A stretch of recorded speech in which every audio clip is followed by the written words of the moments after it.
The day I got to Lordsburg, the only constructive thing I managed to get done was my laundry, which was free and it was included in the Econo Lodge cost. During a zero, I let my feet heal and I went shopping. That night I had dinner with Almighty and Dipper. I had been so busy with the last video I hadn't had time to research the section to Silver City.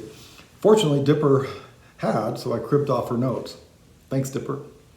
I was up late with the edit, but I managed to get a complimentary breakfast. I needed to shower and pack, so I didn't hit the literal road until about 9. I left some shopping extras in the hotel's hiker box on my way out. I got to see more of Lordsburg on my way out of town. That's weird. Far out says Silver City is 74 miles away. I managed to miss the point where I was supposed to leave the road and join the CDT. But then I saw a CDT sign and I slid under the barbed wire. Clearly I wasn't the first. When I finally had dirt under my shoes, there was no trail, just open terrain for about 2 hours. Much of that was dry lake bed that floods annually, so the trail never gets time to build up.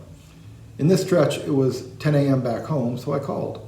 I spoke to Julie for about an hour and I walked while zigzagging across the red line between the sparsely set signs. Hiking is always easier when you have somebody to talk to. At this point, I looked like they were going to replace the gate, but they had let the cement get wet, so no new gate. I played ring around the prickly pear with a lizard for a while.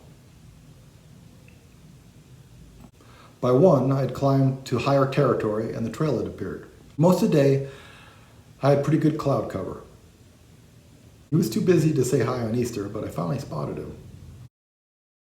The steel and fiberglass signs are less common here. These plastic markers, like on the PCT, started to appear. Along this stretch, a hiker I hadn't met before passed me. He was called Meatball. I also met Thaddeus and Matt, who started their Nobo hike in Lordsburg to avoid the chaos at the border. In this wash, I walked by a bull resting in the shade. It stared at me as if to say, "Start some shit. I dare you." That's my bull voice. As per Dipper's notes, I stopped at the engineer's windmill for water. The windmill doesn't work anymore. There's probably a solar panel powering an electric pump. The water was clean by cow trough standards. Meatball was there and resting. We chatted a bit while I ate a late lunch. He hiked the AT last year. When I got up to leave, I really felt the 2 liters of water I added. Clearly, trough water is heavier than town water. The windmill is right at mile 100. The BLM workers from the Las Cruces office I met the other day said they maintained the first 100 miles. You can see the difference in the trail signs and the cattle gates. I found a campsite right at the top of that climb. Meatball stopped by and was impressed by the site. I was too tired to really enjoy it though. I went to bed without eating dinner. I slept in great and slept in late, 6:50. I made up for the lack of sleep the day before. I had breakfast at the tent before heading downhill. I was in a great mood all day. Probably shouldn't have been, since this is the day of the 3 big mistakes. I'll get into those later. My campsite was at nearly 7,000 feet and I'd stay at about 6,000 feet until the approach to State Route 180. So the terrain was much different. Having real trees everywhere was a big improvement. 3 miles later, I hit the water cache with lots of water, and importantly, there was a tree-shaped share. While I was eating, Dipper arrived. It was great to have someone to talk to. She's a retired, for now, doctor. She used to work for the VA. My first mistake was here. I didn't fill up one of my bottles. I got half a mile down the trail before I noticed my pack was surprisingly light. I dumped my pack and hustled back to the cache. Dipper was just getting to leave, so I got the water and said goodbye again. When I got back to my pack, I made the second mistake. I followed the wrong trail for about 0.4 miles in the wrong direction and had to backtrack. While climbing a hill, I saw Dipper resting in the shade. I stopped to rest too and had to admit I made another mistake. At some point, I followed a trail instead of the CDT that happens to be a dirt road at that point. The trail was not on the map, but if it kept going the way it was going, it would meet up with a dirt road that would bring me back to the CDT proper. Unfortunately, it turned the wrong way, so I went cross country to meet the little road. In the end, I climbed down a dry waterfall. I wasted a lot of time and effort to get back on track. When I got to the next water cache, which had soda, Dipper was already there, so I had to explain my shame a third time. The thing is, I knew the cache was coming up. It was just 8 miles from the last one, so I didn't need to go back the first time to get more water. I probably wouldn't even have gone the wrong way and made the second mistake either. I got to chat with Dipper some more, so that was good.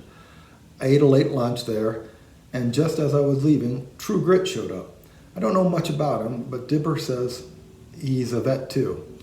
Regarding his trail name, I'll have to ask him, John Wayne or Jeff Bridges? There was a big climb after that, 1,600 feet. I guess that explains why I have cell reception. At mile 120, I hit the first blowdown of the whole trail. Then another, and another, and another. Blowdown.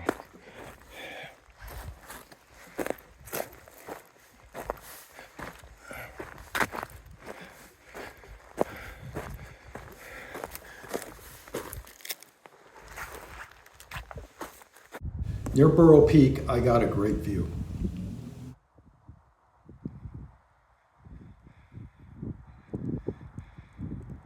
I started seeing this style of gate with an auto-closing mechanism, just like I saw in Nepal. Which is a lot better than this style of gate that poked a hole in my pants.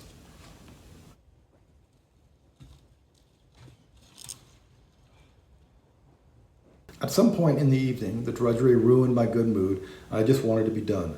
I found this spot near Iron Gulch and went to sleep. Once again, I skipped dinner. In the morning, at the very next intermittent water source, I found the first natural water source for nearly 127 miles. I filled up there despite knowing another cache was coming up at 4 miles. At that cache, I had a second breakfast, which made up for the lack of dinner. I did take a little water just to top off.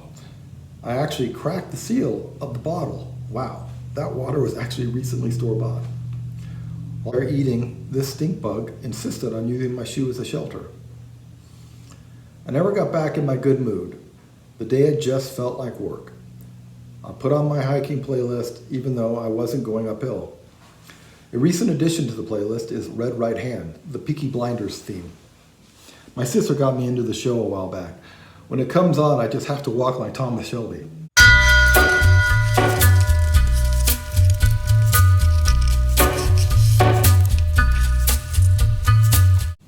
At least up until the 30-minute mark, the song gets kind of funky there and loses the cadence. Which is good. Being Thomas Shelby is exhausting. It was nice to see clear trail maintenance, water bars and everything. The local grasshoppers must have watched my last video and were not amused. They didn't even hit the thumbs up. Unlike other grasshoppers, they didn't flee my Godzilla-like stomping. These bigger grasshoppers, they fought back. They hit me in both arms, my chest twice, my head 3 times. One even flew in my hoodie. Like Godzilla, it didn't faze me.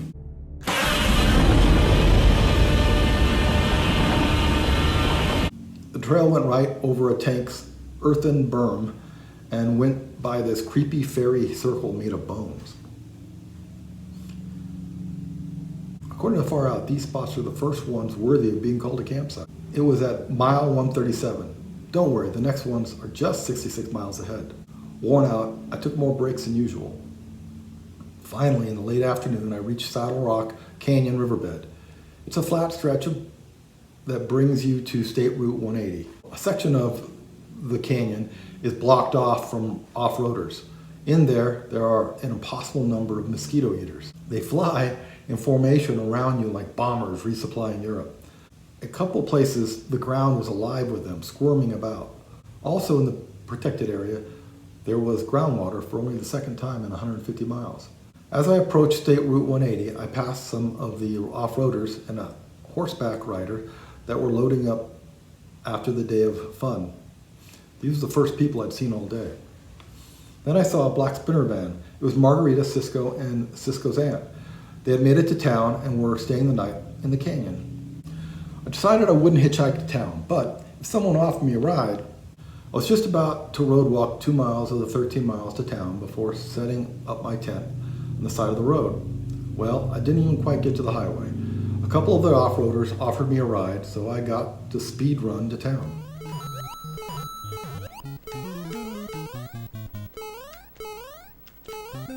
They dropped me off at Silver City's Motel 6 so I could start a 2-day foot recovery. Thank you, Dave and Sharon. Snake count, still at 1. No encounters on this section. Trail stops. Silver City,